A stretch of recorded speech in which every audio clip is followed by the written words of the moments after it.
Inaasahang nasa higit 1.5 million na ang mga pasahero sa NAIA mula nitong March 28 hanggang ngayong Holy Week. Base po yan sa datos ng paliparan doon sa mga naibok na po na mga flights. Bahagyayang mas mataas kumpara sa mga pasahero ng kaparehong panahon noong 2025. Narito po ang report ni Rainiel Pawi.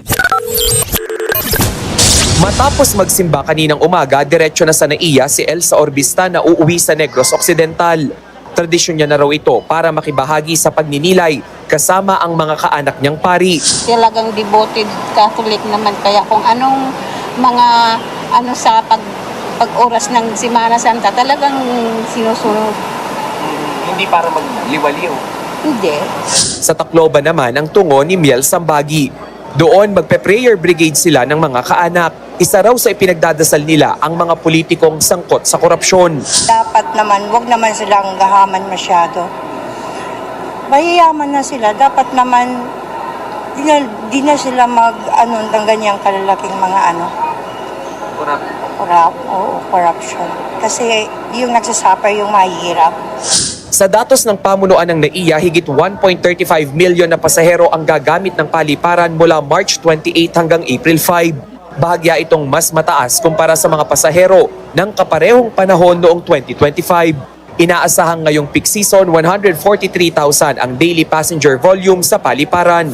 Kapansin-pansin na rin ang dami ng mga OFWs na balik bansa. Karamihan sa kanila itinaon ang pag-uwi sa bakasyon. Gaya na lamang ng OFW mula Hong Kong na si Marilu. Pinangako ko sa anak ko na mag-attend po ng graduation. Pagkatapos ng graduation, papasyal ko lang siya sa city, ganon. Tapos kakain sa labas. Yun, outing na din. Sarap po, parang wow, bumalik ulit ako after 1 year. Bihira lang yung among pumapayag na after 1 year magbakasyon, ganyan. 24/7 namang bukas ang OFW Lounge kung saan libre ang pagkain at pahingahan ng mga OFW palabas man o pabalik ng bansa. Mga kapatid, ako po si Ruth Cabal. Dito tayo sa totoo, dito tayo sa True FM. Mag-follow at mag-subscribe din po kayo sa aming social media accounts at True Network PH. Diyan po yan sa aming X na dating Twitter, sa FB, sa Instagram, sa YouTube, sa TikTok at sa mga podcast. At syempre, tutok din po kayo sa Signal True TV Channel 19.